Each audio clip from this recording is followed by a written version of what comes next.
السلام علیکم ورحمۃ اللہ وبرکاتہ۔ الحمدللہ وکفا وسلام علی عباد الذین اصطفیٰ اما بعد فاعوذ باللہ من الشیطان الرجیم بسم اللہ الرحمن الرحیم قال اللہ تعالی فی القرآن الکریم لا يحب اللہ الجہر بالسوء من القول الا من ظلم وکان اللہ سمیعا علیما۔ اللہ بری بات کے ساتھ آواز بلند کرنا پسند نہیں کرتا مگر جس پر ظلم کیا گیا ہو، اور اللہ ہمیشہ سے سب کچھ سننے والا اور سب کچھ جاننے والا ہے۔ آج ہمارے چھٹے پارے کا آغاز ہو رہا ہے۔ اس میں دو صورتیں بیان ہوئی ہیں، سورہ نساء کا آخری حصہ اور سورۃ المائدہ۔ جس بات سے آغاز ہو رہا ہے اس میں یہ ہے کہ اسلامی معاشرہ دنیا کا پاکیزہ ترین معاشرہ ہے، اس لیے ہر فرد کا فرض ہے کہ وہ خیر کو عام کرے اور برائی کا خاتمہ کرے۔ یعنی بری بات کرنے کی صرف اس شخص کو اجازت ہے جس پر ظلم ہوا ہو، اور اسے بھی یعنی مظلوم کی بات کی جا رہی ہے کہ اس سے ساتھ زیادتی ہوئی ہو تو وہ بیان کر سکتا ہے، اور اسے بھی صرف اس جگہ پر بات کرنے کی اجازت ہے جہاں اس کی شکایت کا ازالہ ہو سکے۔ یعنی اگر اس پر کسی نے ظلم کیا ہے تو وہ تھانے، عدالت یا کسی متعلقہ فورم پر جا کر اپنے اوپر ہونے والے ظلم کی داستان جو ہے وہ سنا سکتا ہے۔ اس کے لیے بھی ہر جگہ پر شر کو عام کرنا جو ہے وہ ہرگز جائز نہیں ہے، اور غیبت اور شکایت دو چیزیں ہیں جس میں فرق ہے۔ عام لوگوں کے سامنے کسی کی برائی اگر ہم کر رہے ہیں تو وہ اس کو غیبت کہیں گے، اور متعلقہ جگہ پر جا کر اگر بات کی جا رہی ہے تو اس کو شکایت کہتے ہیں۔ اور غیبت جو ہے وہ حرام ہے، اور شکایت جو ہے وہ کی جا سکتی ہے، اپنی پرابلم بتائی جا سکتی ہے کہ حکام جو ہے وہ اس کو حل کر سکے۔ ایک شخص نبی کریم صلی اللہ علیہ وسلم کے پاس آیا اور اپنے پڑوسی کی شکایت کرنے لگا۔ آپ صلی اللہ علیہ وسلم نے فرمایا جاؤ صبر کرو۔ پھر وہ آپ کے پاس دوسری یا تیسری دفعہ آیا تو آپ نے صلی اللہ علیہ وسلم نے فرمایا جاؤ اپنا سامان نکال کر رستے میں ڈال دو۔ اس نے ایسا ہی کیا اور اپنا سامان نکال کر رستے میں ڈال دیا۔ لوگوں نے جب اس سے وجہ پوچھی تو اس نے پڑوسی کے متعلق لوگوں کو بتانا شروع کیا۔ لوگ سن کر اس پر لان تان کرنے لگے اور اس پڑوسی کو بددعا دینے لگے۔ تو اس کا پڑوسی آیا اور کہنے لگا آپ اپنے گھر میں واپس آ جائیں، آئندہ مجھ سے کوئی ایسی بات نہ دیکھیں گے آپ جو آپ کو ناپسند ہو۔ یہ ابو داؤد کی روایت ہے۔ میڈیا کے لیے بھی یہی اصول ہے کہ صرف وہی خبر نشر کر سکتا ہے جس سے خیر عام ہو، جس خبر سے شر اور بدامنی پھیلنے کا اندیشہ ہے اس خبر کو نشر کرنے کی اجازت نہیں ہے۔ اب اللہ تعالیٰ اہل کتاب کے جرائم کی ایک فہرست بیان کر رہے ہیں جو ہم نے پیچھے پڑھا یہود و نصارہ دونوں کی کہ کیا کیا انہوں نے کیا، اور اللہ تعالیٰ جو ہے وہ کس طرح پورا ایک تفصیل بتا رہے ہیں۔ انہوں نے کہا کہ اللہ ہمارے سامنے آئے تب اس کو اور اس کی کتاب کو مانیں گے۔ اللہ تعالیٰ نے انہیں کہا کہ شہر میں سجدہ کرتے ہوئے داخل ہو جانا شہر میں، لیکن انہوں نے سجدہ کرنے سے انکار کر دیا۔ پھر ان سے کہا گیا تھا کہ اللہ تعالیٰ نے ہفتے کے دن جو کاروبار دنیا ہے اس سے منع کیا تھا کہ اس کو عبادت کا دن بنائیں، لیکن وہ ہیلا کے ذریعے کام کرنے لگے۔ انہوں نے اللہ تعالیٰ کے عہد کو توڑا، پھر اس کی آیات کے ساتھ کفر کیا، انبیاء علیہ السلام کو شہید کیا، اور ان کی دعوت قبول کرنے کی بجائے کہنے لگے کہ ہمارے دلوں پر غلاف ہیں، ہمیں آپ کی بات سمجھ نہیں آتی۔ مریم سلام علیہا پر بہتان لگایا، اور پھر عیسیٰ علیہ السلام کو پھانسی چڑھانے کا دعویٰ کیا، اور سب سے بڑھ کر یہ کہ وہ سود کھاتے تھے۔ آیت نمبر 53 سے لے کر 161 تک ان کی برائیاں ہیں۔ سیدنا عیسیٰ علیہ السلام کو جو انہوں نے پھانسی چڑھانے کی بات کی نعوذ باللہ، تو یہودیوں کا دعویٰ تھا کہ انہوں نے ایسا کیا ہے۔ یہ چونکہ وہ اس کے دعوے دار ہیں اس لیے اللہ تعالیٰ نے اس جرم کو ان کے جرائم کی فہرست میں شامل کیا۔ عیسائی سمجھتے ہیں کہ انہیں پھانسی دی گئی اس لیے عیسائی یہودیوں کو اپنا دشمن سمجھتے ہیں۔ جب عیسائی طاقتور ہو گئے تو یہودی ڈر گئے کہ عیسائی ہم سے بدلہ لیں گے، تو انہوں نے ایک پلاننگ کے تحت عیسائیوں میں یہ عقیدہ پھیلا دیا کہ عیسیٰ علیہ السلام اللہ کے بیٹے ہیں۔ انہوں نے پھانسی پا کر تمام عیسائیوں کے گناہوں کا کفارہ ادا کر دیا ہے۔ تو اللہ تعالیٰ نے اس کا رد کرتے ہوئے فرمایا وما قتلوه وما صلبوه ولكن شبه لهم وإن الذين اختلفوا فيه لفي شك منه ما لهم به من علم إلا اتباع الظن وما قتلوه يقينا بل رفع الله إليه وكان الله عزيزا حكيما۔ آیت نمبر 157 اور 158 ہے۔ حالانکہ نہ انہوں نے اسے قتل کیا نہ اسے سولی چڑھایا، اور لیکن ان کے لیے کسی کو مسیح کا شبیہ بنا دیا گیا، اور بے شک وہ لوگ جنہوں نے اس کے بارے میں اختلاف کیا ہے یقیناً اس کے متعلق بڑے شک میں ہیں۔ انہیں اس کے متعلق گمان کی پیروی کے سوا کچھ علم نہیں، اور انہوں نے اسے یقیناً قتل نہیں کیا بلکہ اللہ نے اسے اپنی طرف اٹھا لیا، اور اللہ ہمیشہ سے ہر چیز پر غالب اور کمال حکمت والا ہے۔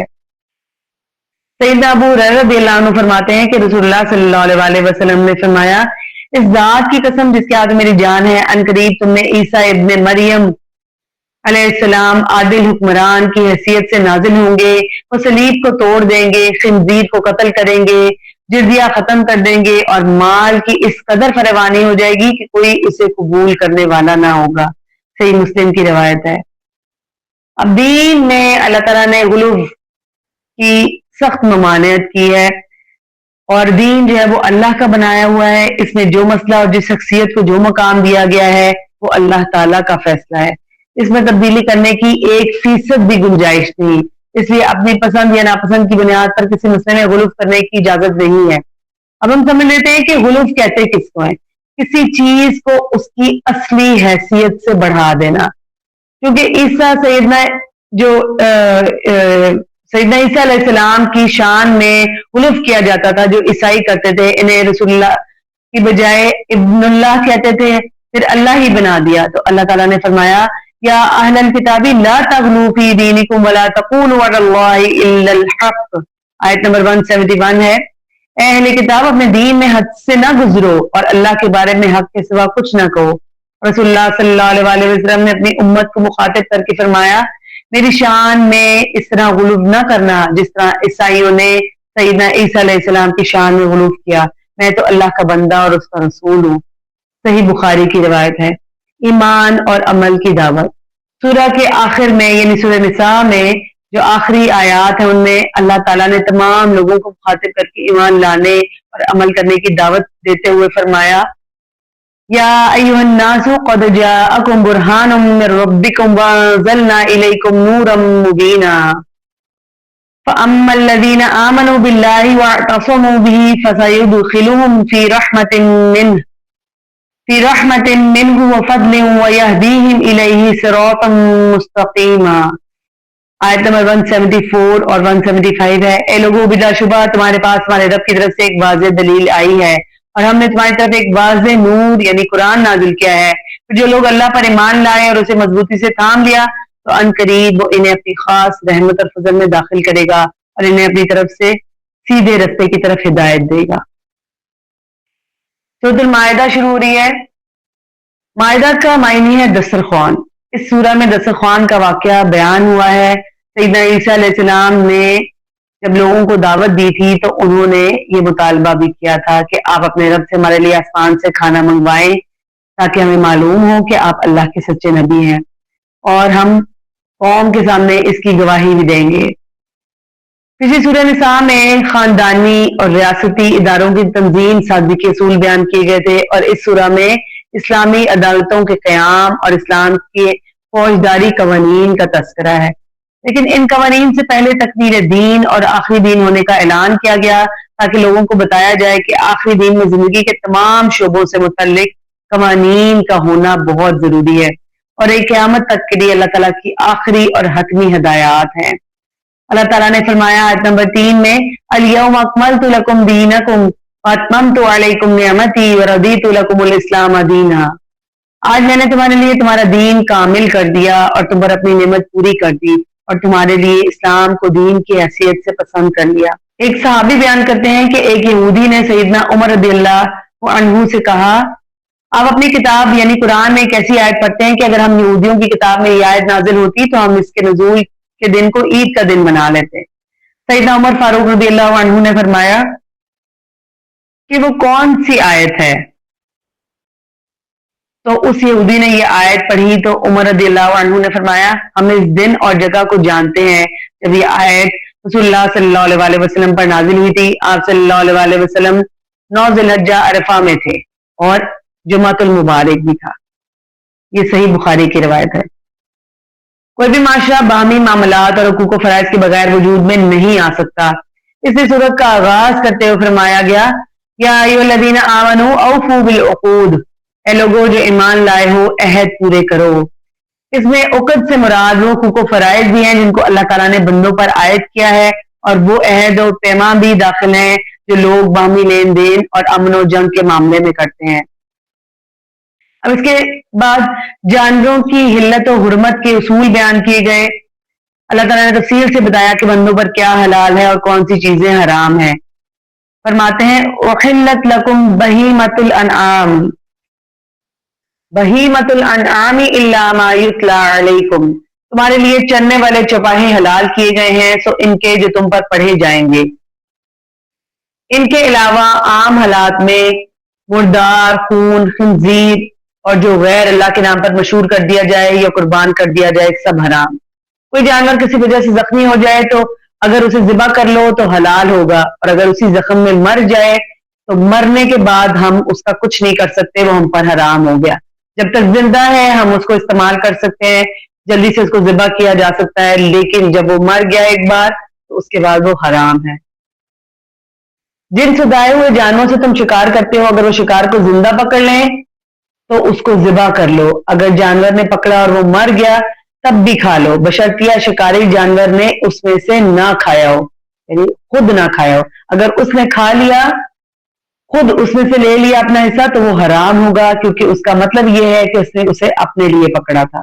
اللہ تعالیٰ آیت نمبر 3 میں فرماتے ہیں حرمت علیکم المیتۃ والدم ولحم الخنزیر وما اہل لغیر اللہ بہ والمنخنقۃ والموقوذۃ والمتردیۃ والنطیحۃ وما اکل السبع الا ما ذکیتم وما ذبح علی النصب وان تستقسموا بالازلام. تم پر مردار حرام کیا گیا ہے اور خون اور خنزیر کا گوشت اور وہ جس پر غیر اللہ کا نام پکارا جائے، اور گلا گھٹنے والا جانور اور جسے چوٹ لگی ہو، اور گرنے والا اور جسے سینگ لگا ہو اور جسے درندے نے کھایا ہو، مگر جو تم ذبح کر لو، اور جو آستانوں پر ذبح کیا گیا ہو، اور یہ کہ تم تیروں کے ساتھ قسمت معلوم کرو. اللہ تعالیٰ نے ان سب چیزوں کو حرام قرار دیا. یہودیوں اور اللہ یہ کہ وہ زندہ بچ جائیں اور پھر اس کو جو ہے وہ جانور جو اوپر والے ہیں ان کو زندہ بچنے پہ اگر ذبح کر لیا جائے تو اس میں ہم کھا سکتے ہیں. یہودیوں اور عیسائیوں کے ہاتھ سے ذبح کیا ہوا جانور بھی حلال ہے، بشرطیہ وہ ذبح کرتے وقت اس پر اللہ تعالیٰ کا نام لیں. الیوم احل لکم الطیبات وطعام الذین اوتوا الکتاب حل لکم وطعامکم حل لہم. آج تمہارے لیے پاکیزہ چیزیں حلال کر دی گئیں اور ان لوگوں کا کھانا تمہارے لیے حلال ہے جنہیں کتاب دی گئی. یہاں پر خنزیر کے گوشت کی بات کی گئی ہے، اور گوشت کا ذکر کر کے اللہ کا مطلب ہے کہ اس سے ریلیٹڈ ہر چیز حرام ہے. اس کا گوشت، اس کی کھال، اس کا انتڑیاں، اس کی ہر چیز ون ٹو آل وہ پورے کا پورا حرام ہے. اور جو بھی باقی اللہ تعالیٰ نے چیزیں یہاں بیان کی، 4 چیزوں کے علاوہ اللہ تعالیٰ نے بتا دیا تفصیل کے ساتھ کہ کیا حلال ہے. حلال وسیع ہے اور حرام جو ہے اس کا دائرہ اللہ تعالیٰ نے چھوٹا کر دیا. تو آیات میں واضح لکھا گیا ہے کہ کیا کیا چیزیں اللہ تعالیٰ نے حرام کی ہیں، اور آستانوں اور تیروں کے ساتھ ان سب چیزوں کو حرام قرار دیا گیا. اہل کتاب کی پاک باز عورتیں بھی تم پر حلال ہیں، اللہ تعالیٰ فرما رہے ہیں. اور مومن آیت نمبر 5 ہے، اور مومن عورتوں میں سے پاک دامن عورتیں اور ان لوگوں کی پاک دامن عورتیں جنہیں تم سے پہلے کتاب دی گئی تھی جب تمہیں ان کے مہر دے دو اس حال میں کہ تم قید نکاح میں لانے والے ہو، بدکاری کرنے والے نہیں ہو، نہ چھپی آشنائیں بنانے والے ہو. یعنی کہ اسلام لانا جو ہے وہ ضروری ہے، مہر دینا ضروری ہے. اسلام لانے کے بعد نکاح اور نکاح کے بعد مہر دینا بہت ضروری ہے. اس کے بعد جو ہے وہ نہیں ہو سکتا، آپ ان کو اپنے نکاح میں نہیں رکھ سکتے. اب شاعر اللہ کا احترام سکھایا جا رہا ہے. شاعر کا معنی ہوتا ہے نشانی اور علامت، یعنی جسے دیکھ کر کسی ملک یا قوم یا ادارے کا علم ہو جاتا ہے، جیسے کسی بھی ملک کا جھنڈا یا کسی کمپنی کا لوگو وغیرہ. اسلام کے بھی کئی شاعر ہیں جیسے اذان، نماز، مسجد، بیت اللہ، قربانی کے جانور وغیرہ. اسلام کے شاعر کا احترام کرنا سب پر فرض ہے، حتیٰ کہ کسی کافر کو بھی اس کی توہین کرنے کی اجازت نہیں ہے. آیت نمبر 2 کا حصہ ہے یا ایھا الذین آمنوا لا تحلوا شعائر اللہ. اے لوگوں جو ایمان لائے ہو اللہ کی نشانیوں کی بے حرمتی مت کرو. اب اللہ تعالیٰ نے انسانوں کو باہمی تعاون کا ایک اصول بتایا ہے. کوئی بھی انسان اپنی ضروریات زندگی دوسرے کے تعاون کے بغیر حاصل نہیں کر سکتا. ہر شخص کو کسی نہ کسی معاملے میں دوسرے کے تعاون کی ضرورت پیش آتی ہے، اسی لیے ہر معاشرے میں تعاون کرنے کے کچھ اصول بنائے گئے ہیں۔ کچھ لوگ رنگ و نسل کی بنیاد پر تعاون کرتے ہیں، کچھ خاندان، قوم یا ملک کو تعاون کی بنیاد قرار دیتے ہیں، جبکہ اسلام نے بھلائی اور خیر کو تعاون کی بنیاد قرار دیا۔ اللہ تعالیٰ فرماتے ہیں وَتَعَاوَنُوا عَلَى الْبِرِّ وَالتَّقْوَى وَلَا تَعَاوَنُوا عَلَى الْإِثْمِ وَالْعُدْوَانِ، اور نیکی اور تقوی پر ایک دوسرے کی مدد کرو اور گناہ اور زیادتی پر ایک دوسرے کی مدد نہ کرو۔ اب ایک اور اصول طہارت کا، پاکیزگی کا بتایا جا رہا ہے۔ پاکیزگی اسلامی معاشرے کا خاصہ ہے، اس لیے اسلام نے سب سے زیادہ کی جانے والی عبادت نماز کے لیے طہارت کو شرط قرار دیا۔ ہر مسلمان پر فرض ہے کہ وہ طہارت کا خاص خیال رکھے۔ جنابت کی حالت میں ہو تو غسل کریں، پانی نہ ملے یا اسے استعمال کرنا مشکل ہو، یعنی کہ مسافر ہے یا بیماری ہے، تکلیف ہے، تو تیمم کر لیں، یعنی پاک مٹی پر ہاتھ پھیر کر اس سے چہرے اور ہاتھوں پر مسح کر لیں۔ اللہ تعالیٰ نے قرآن پاک میں فرمایا سورۃ المائدہ آیت نمبر 6 میں، اے لوگو جو ایمان لائے ہو، جب تم نماز کے لیے اٹھو تو اپنے منہ اور اپنے ہاتھ جو ہے وہ کونیوں تک دھو لو اور اپنے سروں کا مسح کرو اور اپنے پاؤں ٹخنوں تک دھو لو، اور اگر جنبی ہو تو غسل کر لو، اور اگر تم بیمار ہو یا کسی سفر پر یا تم میں سے کوئی قضائے حاجت سے آیا ہو یا تم نے عورتوں سے مباشرت کی ہو، پھر پانی نہ پاؤ تو پاک مٹی کا کسرت کرو، یعنی اس سے اپنے چہرے اور ہاتھوں پر مسح کر لو۔ اللہ نہیں چاہتا کہ تم پر کوئی تنگی کرے، اور لیکن وہ یہ چاہتا ہے کہ تمہیں پاک کرے، اور تاکہ وہ اپنی نعمت تم پر پوری کرے، تاکہ تم شکر ادا کرو۔ اور ایک بات ہم یہاں پر یہ سمجھ لیں، ہمارے مائنڈ میں یہ چیز کلیئر ہونی چاہیے کہ جیسے ہی پانی میسر آ جائے گا، تیمم جو ہے وہ خود بخود ختم ہو جائے گا۔ اس کے بعد اگر غسل کرنے کی ضرورت ہے تو غسل کیا جائے گا، وضو کی ضرورت ہے تو وضو کیا جائے گا۔ اب اللہ تعالیٰ نے فرمایا کہ معاشرے کی بنیاد، یعنی اسلامی معاشرے کی بنیاد عدل و انصاف پر ہے۔ عدل و انصاف اسلامی معاشرے کا امتیاز ہے۔ آیت نمبر 8 میں اللہ تعالیٰ فرماتے ہیں، اے لوگوں جو ایمان لائے ہو، اللہ کی خاطر خوب قائم رہنے والے، انصاف کے ساتھ گواہی دینے والے بن جاؤ، اور کسی قوم کی دشمنی تمہیں ہرگز اس بات کا مجرم نہ بنا دے کہ تم عدل نہ کرو۔ عدل کرو، یہ تقویٰ کے زیادہ قریب ہے، اور اللہ سے ڈرو، بے شک اللہ اس سے پوری طرح باخبر ہے جو تم کرتے ہو۔ ہر کیس کا فیصلہ قرآن و سنت کے مطابق کرنے کا حکم دیا گیا۔ اللہ تعالیٰ فرماتے ہیں اِنَّا أَنزَلْنَا التَّوْرَاةَ فِيهَا هُدًى وَنُورٌ يَحْكُمُ بِهَا النَّبِيُّونَ الَّذِينَ أَسْلَمُوا، آیت نمبر 44 ہے سورۃ المائدہ کی۔ بے شک ہم نے تورات اتاری جس میں ہدایت اور روشنی تھی، اس کے مطابق فیصلہ کرتے تھے انبیاء جو فرما بردار تھے۔ مزید فرمایا وَمَن لَّمْ يَحْكُم بِمَا أَنزَلَ اللَّهُ فَأُولَٰئِكَ هُمُ الْكَافِرُونَ، اور جو اس کے مطابق فیصلہ نہ کرے جو اللہ نے نازل کیا ہے تو وہی لوگ کافر ہیں۔ پھر عیسائیوں کو مخاطب کرتے ہوئے فرمایا فَلْيَحْكُمْ أَهْلُ الْإِنجِيلِ بِمَا أَنزَلَ اللَّهُ فِيهِ وَمَن لَّمْ يَحْكُم بِمَا أَنزَلَ اللَّهُ فَأُولَٰئِكَ هُمُ الْفَاسِقُونَ، آیت نمبر 47۔ اور لازم ہے کہ انجیل والے اس کے مطابق فیصلہ کرے جو اللہ نے اسے نازل کیا ہے، اور جو اس کے مطابق فیصلہ نہ کرے جو اللہ نے نازل کیا تو وہی لوگ نافرمان ہیں۔ اللہ تعالیٰ کی طرف سے نازل شدہ احکام کے مطابق فیصلہ نہ کرنے والے آیت نمبر 44 کی روح سے کافر ہیں، آیت نمبر 45 کی روح سے ظالم ہیں، اور آیت نمبر 47 کے روح سے اللہ تعالیٰ نے ان کو فاسق قرار دیا۔ کا مطلب یہ ہے کہ اس عمل کے 3 درجے ہیں۔ جو شخص قرآن و حدیث کا انکار کر کے اس کے فیصلے کے خلاف جائے تو اس شخص کے کفر و شرک میں کوئی شک نہیں۔ اب تو ہمارے لیے جو ہے وہ پہلی جو کتابیں تھیں ان کا علم ختم کر دیا گیا کیونکہ ان میں تحریف ہو گئی۔ اب صرف اور صرف ہم قرآن اور حدیث کے مطابق فیصلہ کریں گے، اور جو شخص انکار کرے گا تو وہ اللہ تعالیٰ نے اس کو ظالم اور فاسق قرار دیا۔ وارننگ دی گئی ہے کہ قرآن مجید کی ایسی آیات سے خوارج نے پاکستان اور اسلامی مملکتوں میں خودکش دھماکوں اور قتل و غارت کا استدلال کیا ہے، جو کہ بالکل باطل ہے اور اس کا ہرگز کوئی جواز نہیں بنتا۔ اب اللہ تعالیٰ فرما رہے ہیں کہ قومی زندگی کا انحصار جو ہے وہ جہاد پر ہے۔ بنی اسرائیل جب مصر سے ہجرت کر کے فلسطین میں داخل ہوئے تو اللہ تعالیٰ نے ان پر بنو سلوہ نازل کیا، مگر انہوں نے زمینی کھانوں کا مطالبہ کیا، تو اللہ تعالیٰ نے انہیں حکم دیا کہ فلسطین کی سرزمین پر قابض لوگوں سے جہاد کر کے انہیں وہاں سے نکالیں اور وہاں جو دل چاہتا ہے اگائیں اور کھائیں، مگر انہوں نے جہاد کرنے سے انکار کر دیا۔ تو اللہ تعالیٰ نے انہیں سزا دینے کے لیے ان پر ارض مقدس یعنی فلسطین کی سرزمین 40 سال کے لیے حرام کر دی، تو وہ 40 سال تک دنیا کی ہر آسائش سے محروم صحرا میں ہی بھٹکتے رہ گئے۔ تو مائدہ کی آیت نمبر 21 اور 26 میں اللہ تعالیٰ فرماتے ہیں، اے میری قوم، اس مقدس زمین میں داخل ہو جاؤ جو اللہ نے تمہارے لیے لکھ دی ہے، اور اپنی پیٹوں پر نہ پھر جاؤ ورنہ خسارہ اٹھانے والے ہو کر لوٹو گے۔ انہوں نے کہا، اے موسیٰ، بے شک اس میں ایک بہت زبردست قوم ہے، اور بے شک ہم ہرگز اس میں داخل نہ ہوں گے یہاں تک کہ وہ اس سے نکل جائیں، بس اگر وہ اس سے نکل جائیں تو ہم ضرور داخل ہونے والے ہیں۔ اور کچھ آدمیوں نے کہا جو اللہ سے ڈرتے تھے، ان دونوں پر اللہ نے انعام کیا، وہ 2 آدمی تھے جن پر اللہ نے انعام کیا، تم ان پر دروازے میں سے داخل ہو جاؤ، پھر جب تم ان میں داخل ہو گئے تو یقیناً تم ہی غالب رہو گے، اور اللہ ہی پر بھروسہ کرو اگر تم مومن ہو۔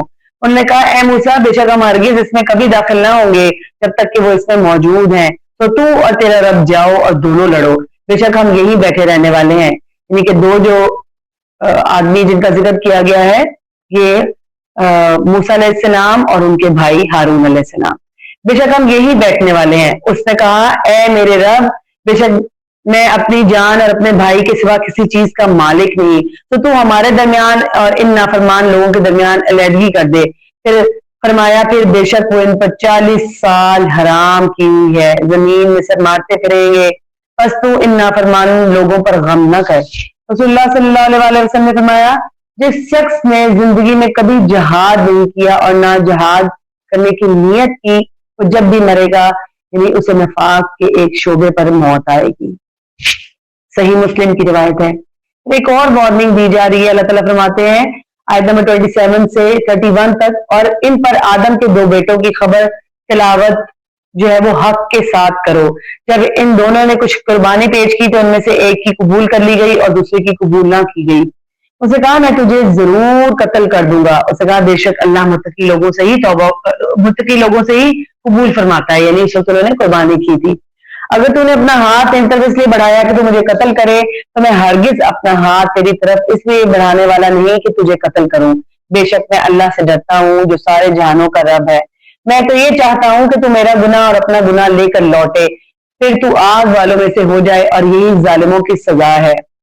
تو اس کے لیے اس کے نفس نے اس کے بھائی کا قتل پسندیدہ بنا دیا، سو اس نے اسے قتل کر دیا، بس خسارہ اٹھانے والوں میں سے ہو گیا۔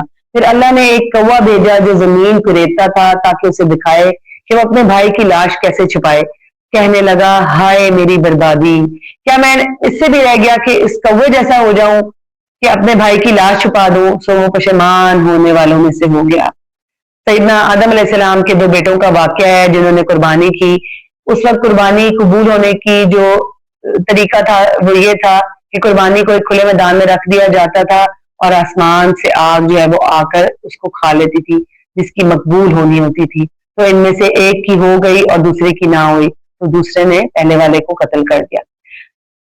سیدنا آدم علیہ السلام کے ایک بیٹے نے دوسرے کو حسد کی وجہ سے قتل کیا، اور اللہ تعالیٰ نے ایک کوے کو بھیجا جو زمین کو رید رہا تھا۔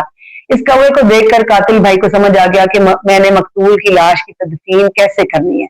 یہ واقعہ اللہ تعالیٰ نے رسول اللہ صلی اللہ علیہ وسلم کو تسلی دینے کے لیے بیان فرمایا ہے، اور بنی اسرائیل کی سرکشی اور بغض کی وجہ سے بیان کیا ہے کہ ان میں بھی حسد ہی کی بیماری ہے، اور یہود و نصارہ کا انجام بھی قاتل ہی کی طرح ہوگا، یعنی وہ جو ہے وہ حسد کی بیماری اپنے اندر لیے ایسے ہی جو ہے وہ مر جائیں گے۔ سیدنا عبداللہ رضی اللہ عنہ سے روایت ہے کہ رسول اللہ صلی اللہ علیہ وسلم نے فرمایا، جب بھی کوئی انسان ظلم سے قتل کیا جاتا ہے تو آدم علیہ السلام کے سب سے پہلے بیٹے کے نامہ اعمال میں بھی اس قتل کا گناہ لکھ دیا جاتا ہے، کیونکہ اس نے ناحق قتل کی بنیاد رکھی تھی۔ صحیح بخاری کی روایت ہے۔ اس لیے اب ہم اپنے آپ کو سوچ لیں کہ جو بھی دین کے علاوہ ہم بدعت کرتے ہیں یا کوئی بھی ایسی بات کرتے ہیں، تو اگر ہم نے اس کو جاری کیا ہوگا تو ہمارے پیچھے آنے والے جتنے لوگ ہوں گے وہ اس پر عمل کریں گے۔ کوئی گناہ یا بدعت یا کوئی بھی ایسا طریقہ ہم نے رائج کیا ہوگا اور پیچھے آنے والے یعنی بعد میں آنے والے اولاد ہماری نسلیں اس پر عمل کریں گی، تو ان کے گناہ یا بدعت کا ہر ایک کا ایک حصہ جو ہے وہ ہمارے نامہ اعمال میں شامل ہوتا جائے گا۔ اب فوجداری قوانین بیان کیے گئے ہیں اللہ تعالیٰ نے جو اسلامی ریاست کے لیے۔ جو شخص اسلامی حکومت یا مسلم عوام کے خلاف دہشت گردی کا ارتکاب کرتا ہے، اس کے متعلق فرمایا آیت نمبر 33 ہے، لوگوں کی جزا جو اللہ اور اس کے رسول سے جنگ کرتے ہیں اور زمین میں فساد کی کوشش کرتے ہیں یہی ہے کہ انہیں بری طرح قتل کیا جائے یا انہیں بری طرح سولی دی جائے یا ان کے ہاتھ اور پاؤں مخالف سمتوں سے بری طرح کاٹ دیے جائیں یا انہیں سرزمین سے نکال دیا جائے۔ یہ ان کے لیے دنیا میں بھی رسوائی ہے اور ان کے لیے آخرت میں بہت بڑا عذاب ہے۔ یہ اللہ تعالیٰ نے صاف صاف فرما دیا کہ مومنوں، مسلمانوں اور اللہ اور اس کے رسول سے جنگ کا انجام کیا ہوگا۔ اب چوری کرنے والے مرد و زن کی سزا کے متعلق اللہ تعالیٰ نے فرمایا وَالسَّارِقُ وَالسَّارِقَةُ فَاقْطَعُوا أَيْدِيَهُمَا جَزَاءً بِمَا كَسَبَا نَكَالًا مِّنَ اللَّهِ وَاللَّهُ عَزِيزٌ حَكِيمٌ۔ آیت نمبر 38 ہے، اور جو چوری کرنے والا ہو یعنی مرد اور چوری کرنے والی عورت دونوں کے ہاتھ کاٹ دو، اس کی جزا کے لیے جو انہوں نے کمایا، اللہ کی طرف سے عبرت کے لیے، اور اللہ سب پر غالب اور کمال حکمت والا ہے۔ یہاں پر یہاں بعض لوگ اعتراض کرتے ہیں کہ اتنی سخت سزا کیوں ہے۔ آپ یہ دیکھیں کہ اگر کسی ایک کے اوپر اللہ کا یہ قانون نافذ کیا جائے گا تو باقی لوگ جو ہے وہ اجتناب کریں گے اس برائی سے۔ اسلامی معاشرے میں لڑائی جھگڑا کرنے اور دوسروں کو نقصان پہنچانے والوں سے قصاص کا حکم اللہ تعالیٰ نے فرمایا کہ لیا جائے گا۔ آیت نمبر 45 ہے وَكَتَبْنَا عَلَيْهِمْ فِيهَا أَنَّ النَّفْسَ بِالنَّفْسِ وَالْعَيْنَ بِالْعَيْنِ وَالْأَنفَ بِالْأَنفِ وَالْأُذُنَ بِالْأُذُنِ وَالسِّنَّ بِالسِّنِّ وَالْجُرُوحَ قِصَاصٌ فَمَا تَصَدَّقَ بِهِ فَهُوَ كَفَّارَةٌ لَهُ وَمَن لَّمْ يَحْكُم بِمَا أَنزَلَ اللَّهُ فَأُولَٰئِكَ هُمُ الظَّالِمُونَ۔ اور ہم نے ان میں لکھ دیا کہ جان کے بدلے جان ہے، آنکھ کے بدلے آنکھ اور ناک کے بدلے ناک، اور کان کے بدلے کان اور دانت کے بدلے دانت، اور سب زخموں میں برابر بدلہ ہے۔ تو جو اس قصاص کا صدقہ کر دے تو اس کے لیے کفارہ ہے، اور جو اس کے مطابق فیصلہ نہ کرے جو اللہ نے نازل کیا تو وہی لوگ ظالم ہیں۔ جو لوگ دین کے احکامات سے ہٹ کر فیصلہ کرتے ہیں اللہ تعالیٰ نے ان کو کافر اور ظالم قرار دیا۔ ان میں وہ لوگ بھی شامل ہیں جو اپنے معاملات کو شرعی عدالتوں کی بجائے کفریہ قوانین کے مطابق فیصلہ کرنے والی عدالتوں میں لے جاتے ہیں۔ اللہ تعالیٰ نے ان کو ڈانٹتے ہوئے فرمایا افحکم الجاہلیت یبغون ومن احسن من اللہ حکما لقوم یوقنون۔ آیت نمبر 50 ہے، پھر کیا وہ جاہلیت کا فیصلہ چاہتے ہیں اور اللہ سے بہتر فیصلہ کرنے والا کون ہے ان لوگوں کے لیے جو یقین رکھتے ہیں۔ جاہلیت کا لفظ اسلام کے مقابلے میں استعمال کیا جاتا ہے۔ اسلام کا طریقہ کار سراسر علم کے مطابق ہے کیونکہ اس کی طرف اللہ تعالیٰ نے رہنمائی کی ہے، اور اس کے برعکس ہر وہ طریقہ جو اسلام سے مختلف ہے وہ جاہلیت کا طریقہ ہے۔ اسلام سے پہلے عربوں کے زمانے میں علم کے بغیر محض وہم اور خواہشات نفس کی وجہ سے انسانوں نے اپنے لیے زندگی گزارنے کے اصول مقرر کیے تھے۔ جب اسلام آیا تو وہ تمام اصول جاہلیت کے جو بنائے گئے تھے اللہ تعالیٰ نے ان کو ختم کر دیا، اور نبی صلی اللہ علیہ وسلم کے ذریعے بہترین جو اصول تھے ان کے لیے ہمارے لیے ان کے مطابق رہنمائی فرمائی۔ اب یہودیوں کے جرائم کا تذکرہ ایک بار پھر کیا جا رہا ہے کہ یہودیوں کے جرائم کو ذکر کیا اللہ تعالیٰ نے کہ ان سے عہد میثاق لیا گیا تھا کہ اللہ کی مدد انہیں حاصل ہوگی بشرطیہ وہ نماز ادا کریں گے، زکوٰۃ دیں گے، اللہ کے رسولوں پر ایمان لائیں گے، ان کی مدد کریں گے، جہاد کے لیے قرض حسنہ دیں گے، تب انہیں جنت ملے گی۔ لیکن انہوں نے میثاق توڑ دیا تو اللہ تعالیٰ نے ان پر لعنت فرمائی۔ آیت نمبر 12-13 بلا شبہ یقیناً اللہ نے بنی اسرائیل سے عہد لیا اور ہم نے ان میں سے 12 سردار مقرر کیے، اور اللہ تعالیٰ نے فرمایا بے شک میں تمہارے ساتھ ہوں اگر تم نے نماز قائم کی اور زکوٰۃ ادا کی اور میرے رسولوں پر ایمان لائے اور انہیں قوت دی اور اللہ کو قرض دیا، اچھا قرض، تو یقیناً میں تم سے تمہارے گناہ ضرور دور کر دوں گا اور تمہیں ایسے باغوں میں داخل کروں گا جن کے نیچے نہریں بہتی ہیں۔ جس نے اس کے بعد تم نے سے کفر کیا تو یقیناً وہ سیدھے راستے سے بھٹک گئے۔ تو ان کے اپنے عہد کو توڑنے کی وجہ سے ہم نے ان پر لعنت کی اور ان کے دلوں کو سخت کر دیا کہ وہ کلام کو اس کی جگہوں سے پھیر دیتے ہیں اور وہ اس میں ایک حصہ بھول گئے جس کی انہیں نصیحت کی گئی تھی، اور تو ہمیشہ ان کو کسی نہ کسی خیانت کی خبر پر پاتا رہے گا، سوائے ان کے تھوڑے سے لوگ ہیں سو انہیں معاف کر دے اور ان سے درگزر کر، بے شک اللہ تعالیٰ احسان کرنے والوں سے محبت رکھتا ہے۔ اب عیسائیوں کے جرائم، ابھی کچھ حصہ میں نے اوپر سے لے کے آپ کے لیے یہاں رکھا کہ پہلے انہوں نے یہودیوں کے جرائم کی بات کی، اب عیسائیوں کی جو جرائم ہے ان کی آیت نمبر 72 میں اللہ تعالیٰ بیان فرما رہے ہیں کہ انہوں نے اپنے حصے کی تعلیمات کو فراموش کر دیا، آیات کو بیان کرنے کی بجائے چھپاتے ہیں۔ سیدنا عیسیٰ علیہ السلام کے متعلق ان کے دو فرقے ہیں، ایک انہیں ابن اللہ کہتا ہے، دوسرا سمجھتا ہے کہ اللہ، مریم اور عیسیٰ علیہ السلام مل کر خدا بنتے ہیں، اور کائنات کا یعنی کہ تین سلیس کا جو کانسیپٹ ہے ان کا کہ کائنات کا نظام چلا رہے ہیں، اللہ تعالیٰ نے دونوں کی نفی کی۔ لقد کفر الذین قالوا ان اللہ هو المسیح ابن مریم 72 آیت، بلا شبہ یقیناً لوگوں نے کفر کیا جنہوں نے کہا بے شک اللہ مسیح ابن مریم ہے۔ اور دوسرے فرقے کے متعلق فرمایا لقد کفر الذین قالوا ان اللہ ثالث ثلاثہ وما من الہ الا الہ واحد وان لم ينتہوا عما یقولون لَيَمَسَّنَّ الَّذِينَ كَفَرُوا مِنْهُمْ عَذَابٌ أَلِيمٌ۔ آیت نمبر 73 ہے، بلا شبہ یقیناً ان لوگوں نے کفر کیا جنہوں نے کہا بے شک اللہ تین میں سے تیسرا ہے، حالانکہ کوئی بھی معبود نہیں مگر ایک ہی معبود ہے، اگر وہ اس سے باز نہ آئے تو یقیناً ان میں سے جن لوگوں نے کفر کیا انہیں ضرور دردناک عذاب پہنچے گا۔ اب اللہ تعالیٰ نے اس سے آگے پھر یہود و نصارہ کی دوستی سے منع فرمایا۔ یہود و نصارہ کے جرائم کا تذکرہ کرنے کے بعد مسلمانوں کو ان جرائم پیشہ لوگوں سے دوستی کرنے سے سخت منع فرمایا گیا۔ اللہ تعالیٰ فرماتے ہیں یا ایھا الذین آمنوا، اب آمنوا سے خطاب ہے، لا تتخذوا اليہود والنصارى اولیاء بعضهم اولیاء بعض ومن یتولهم منکم فانہ منہم ان اللہ لا یہدی القوم الظالمین۔ غور سے سنیے کہ اللہ تعالیٰ کیا فرما رہے ہیں کہ اے لوگوں جو ایمان لائے ہو، یہود و نصارہ کو دوست نہ بناؤ، ان کے بعض کے دوست ہیں، یعنی آپس میں بھی ایک دوسرے سے، اور تم میں سے جو انہیں دوست بنائے گا تو یقیناً وہ انہی میں سے ہے۔ اگر ہم یہود و نصارہ کو دوست بناتے ہیں تو ہم بھی انہی کے جیسے ہیں، بے شک اللہ ظالم لوگوں کو ہدایت نہیں دیتا۔ دوسری جگہ اللہ تعالیٰ فرماتے ہیں یا ایھا الذین آمنوا لا تتخذوا الذین اتخذوا دینکم ہزوا ولعبا من الذین اوتوا الکتاب من قبلکم والکفار اولیاء واتقوا اللہ ان کنتم مؤمنین۔ اے لوگوں جو ایمان لائے ہو، لوگوں کو جنہوں نے تمہارے دین کو مذاق اور کھیل بنا لیا، اور لوگوں میں جنہیں تم سے پہلے کتاب دی گئی تھی، اور کفار کو دوست نہ بناؤ، اللہ سے ڈرو اگر تم ایمان والے ہو۔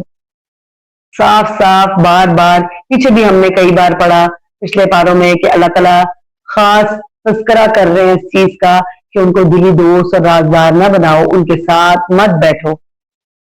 اب اللہ تعالیٰ نے یہاں پر اپنے خاص بندوں کی کچھ جو ہے وہ صفات بیان کی ہیں۔ اللہ تعالیٰ فرماتے ہیں اے لوگوں جو ایمان لائے ہو، تم میں سے جو کوئی اپنے دین سے پھر جائے تو اللہ عنقریب ایسے لوگ لائے گا کہ وہ ان سے محبت کرے گا اور وہ اس سے محبت کریں گے۔ کتنا خوبصورت بیان ہے اللہ تعالیٰ کا۔ مومنوں پر بہت نرم ہوں گے، کافروں پر بہت سخت، اللہ کے راستے میں جہاد کریں گے اور کسی ملامت کرنے والے کی ملامت سے نہیں ڈریں گے۔ یہ اللہ کا فضل ہے، ذالک فضل اللہ یؤتیہ من یشاء واللہ واسع علیم، اور اللہ وسعت والا ہے، سب کچھ جاننے والا ہے۔ اس آیت میں یرتد کا لفظ آیا ہے، اور ارتداد کی دو قسمیں ہیں، یعنی پھر جانا دین سے، ظاہری ارتداد اور باطنی ارتداد۔ ظاہری ارتداد تو واضح ہے، جیسے کوئی شخص اسلام کو چھوڑ کر کافر ہو جائے یا یہودی یا عیسائی بن جائے یا کوئی بھی دین اپنا لے سوائے اسلام کے۔ باطنی ارتداد یعنی الٹے پاؤں پھرنا، پسپائی اختیار کرنا، غلبہ دین کی جدوجہد سے ہٹ جانا، میدان جنگ سے بھاگ جانا۔ ایسی کیفیت کے بارے میں فرمایا گیا کہ تم یہ نہ سمجھو کہ اللہ تعالیٰ تمہارا محتاج ہے، بلکہ تم ہر لمحہ اللہ تعالیٰ کے محتاج ہو۔ اگر تم نے جہاد فی سبیل اللہ سے منہ موڑا تو وہ تمہاری جگہ اور لوگ لے آئے گا جو اللہ کی راہ میں جہاد کریں گے، اور کسی کو ملامت کرنے والے کی ملامت کا کوئی خوف نہ ہوگا۔ ان کے رشتہ دار اور دوست انہیں سمجھائیں گے کہ تمہیں کیا ہو گیا ہے، تمہیں اپنی اولاد کا خیال نہیں، اپنے مستقبل کی فکر نہیں ہے، اپنے مال و دولت اور گھر بار کی فکر کیوں نہیں کرتے؟ مگر یہ لوگ کسی کی کوئی پرواہ نہیں کریں گے اور اپنے مشن کو جاری رکھیں گے۔ اور مومنوں پر نرم دل ہونے کا مطلب ہے کہ کوئی مسلمان شخص اہل ایمان کے مقابلے میں اپنی طاقت کبھی استعمال نہ کرے گا، اس کی ذہانت، اس کی ہوشیاری، اس کی قابلیت، اثر و رسوخ، اس کا مال، اس کی جسمانی طاقت، کوئی چیز بھی مسلمانوں کو دبانے اور ستانے اور نقصان پہنچانے کے لیے نہ ہوگی۔ مسلمان اسے اپنے درمیان